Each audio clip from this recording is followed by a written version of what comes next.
Bonjour Madame Bouchra Assereg.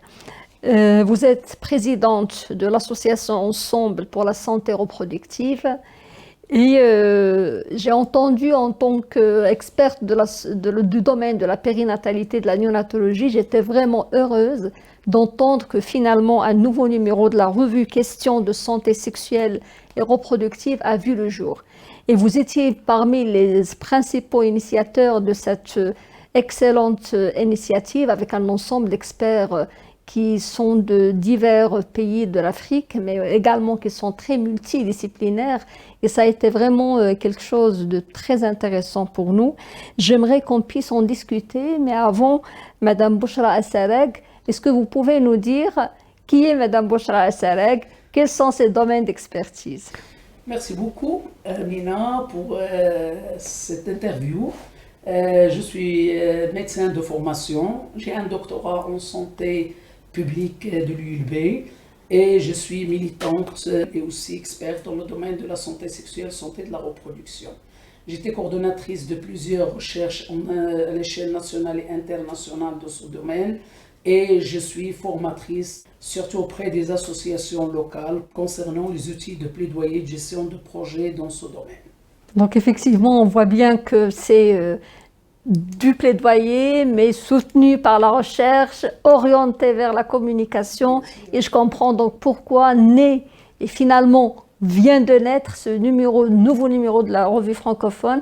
J'aimerais bien que vous nous parliez de ce nouveau numéro de la revue Questions de santé sexuelle et reproductive.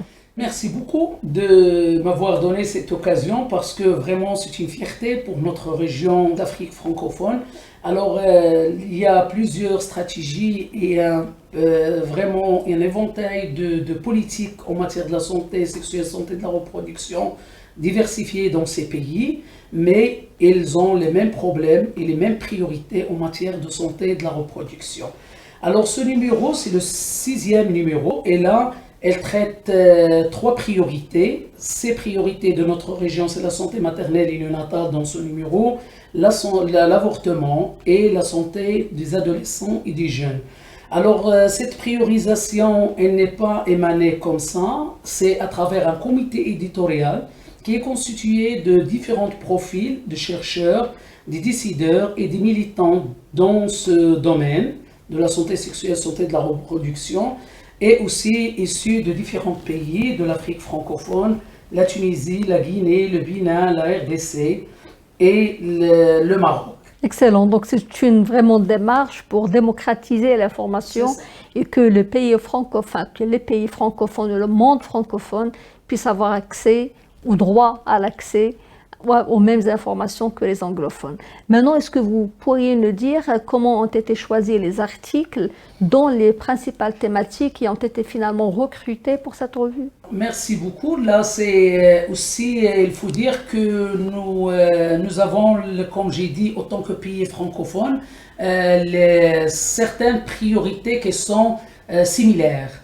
Et là, on s'est dit, il y a ces 3 thématiques et pour chaque thématique, vraiment, ce sont des articles, comme j'ai déjà dit, qui sont déjà publiés dans la revue Sexual Reproductive Health Matter, SRHA. Et nous, notre objectif, c'est de les rendre disponibles à nos professionnels de santé francophones et à nos chercheurs dans notre région.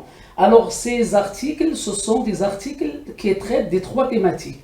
Si je parle de la thématique de la santé maternelle et néonatale, l'un des articles qui nous a marqué, c'est un article qui parle des problèmes liés à l'accès aux soins humanisés et accès aux soins respectueux au moment de l'accouchement chez les femmes dans l'un des pays de notre région.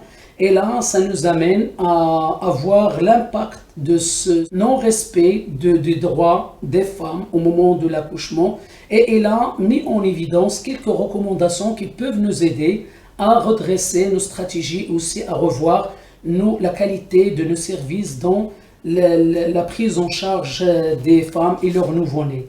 Aussi pour l'avortement, aussi il y a un article qui est en anglais, on veut vraiment partager l'expérience de l'impact des avortements non sécurisés et aussi les restrictions juridiques dans un pays où l'avortement n'est pas autorisé et quelles sont les répercussions sur l'état de santé des femmes.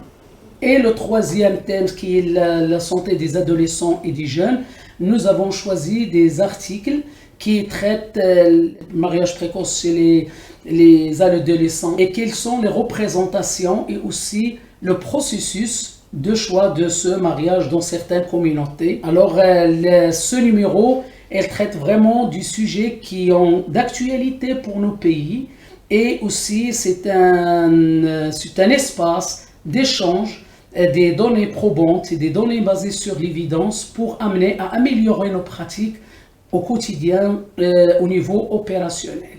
Parfaitement, mais finalement, est-il pertinent, vous pensez, pour les acteurs de soins, justement dans l'Afrique du Nord et l'Afrique de l'Ouest, d'avoir accès à ces informations et dans quelle mesure et quel serait l'apport finalement de cette forme? Il faut se dire que le programme le plus apparent et qui a plus d'intérêt pour nous politiciens et décideurs dans nos pays respectifs, c'est la santé, la lutte contre la mortalité maternelle. Et là, c'est le programme qui a plus d'intérêt. Alors qu'il y a d'autres programmes qui connaissent encore plusieurs défis, tel le programme de la lutte contre la violence basée sur le genre. Alors, pour notre revue, c'est une revue qui essaie d'être une plateforme de plaidoyer et d'aide à la décision et aussi de partager les expériences des différentes réussites des différents pays. C'est le moment aussi pour dire que notre revue incite vraiment les chercheurs au niveau de notre région, les décideurs, les gens qui veulent partager leur expérience et aussi tout ce qui est en rapport avec les avancées en matière de droit à l'accès aux services de qualité au niveau de notre région. Et nous sommes plus qu'un journal, parce que nous sommes là pour vraiment plaider auprès des décideurs. Et c'est le moment que notre revue attire l'attention dans notre continent qui est en plein développement. Et là, je crois que tout le monde a droit à l'accès aux services dignes et respectueux dans le domaine de la santé sexuelle et de la reproduction. Merci beaucoup, Madame le Docteur Bouchra Sarrag, sur tous ces éclaircissements. Nous voyons que cette revue est un brassage d'expertise, de plaidoyer, de recherche et d'échange d'expériences dans notre Afrique francophone, dans le domaine de la santé sexuelle et de la reproduction, basé sur les droits. Nous lui souhaitons longue vie et plein de succès parce qu'on en a tellement besoin pour la promotion de la santé sexuelle et reproductive dans notre Afrique francophone. Merci beaucoup.